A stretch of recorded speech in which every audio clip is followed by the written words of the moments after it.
This podcast is brought to you by Power Retail and was recorded at the Retail Global Gold Coast Conference 2019.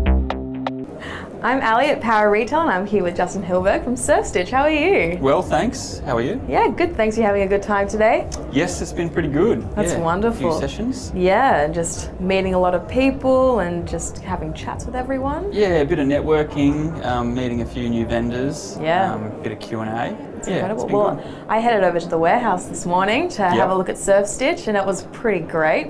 It was a lot larger than I was expecting, actually. Yeah, it's because it's all on one level. Yeah. 20,000 square metres looks like a big huge. site.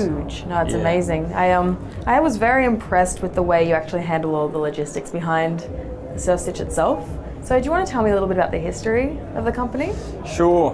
We were founded in 2008. We were probably early movers in the e-com space, pure play e-com. Yep. We were the traditional kind of startup struggle in the first few years.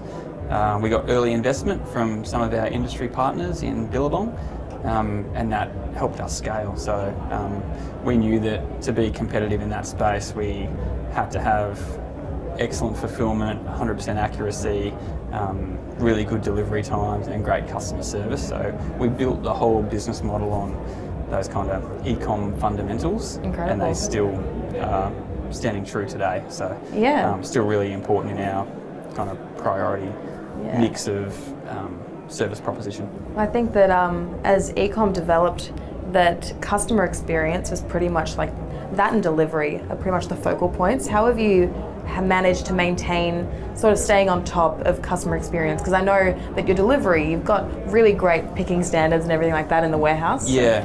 How do you keep on top of the game in terms of customer experience? So I guess the customer's at the front of everything we do, always has been from day one, but it's not overcomplicating it.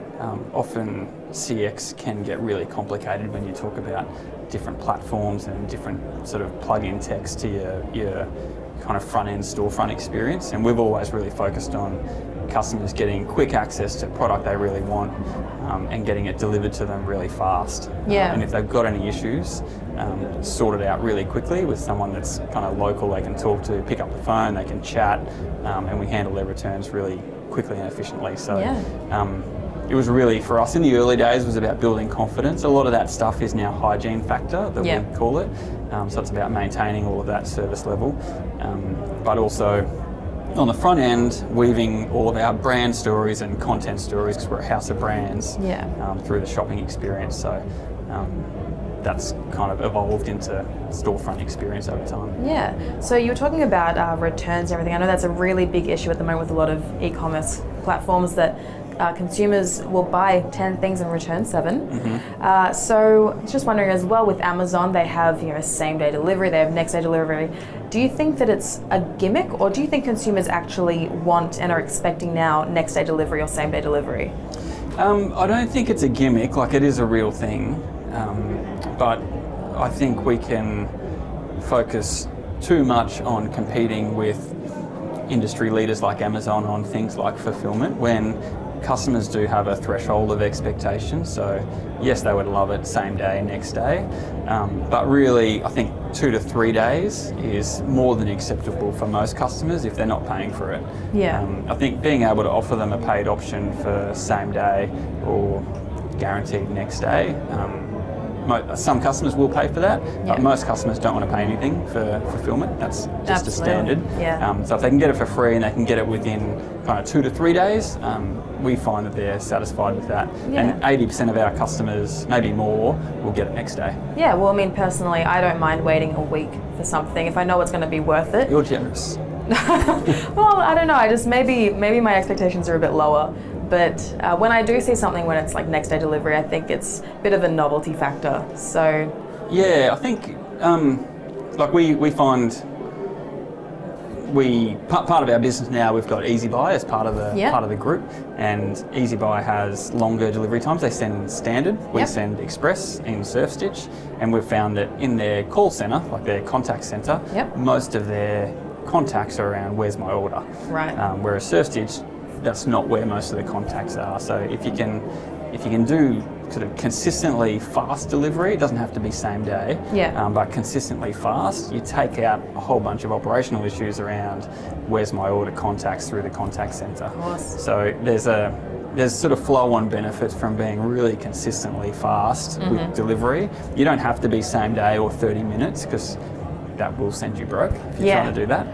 But you do have to be consistently fast. Absolutely. So what trends do you think are going to be coming through in terms of e-commerce and fashion? Do you think that it's going to be more of a fast fashion industry base, or do you reckon that higher quality and, you know, sort of regular pricing will continue to like sort of stick through?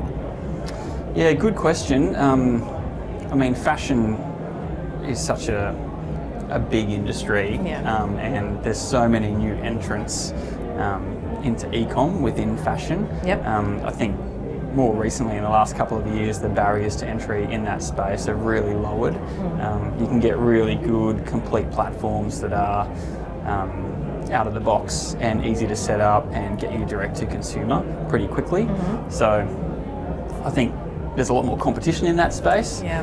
and that's creating it to be a bit of a crowded marketplace. So I think it's super important to have some kind of unique point of difference. If you're a brand aggregator like Surf Stitch, it's really important to be true to who you are, and Yeah. we're passionate about being the #1 coastal lifestyle retailer. Yeah. So while we cross over a lot with some of the bigger players in the industry, we're really passionate about our niche within fashion, Yeah. and we're passionate about being the #1 coastal lifestyle sort of fashion retailer. You're So definitely very Aussie.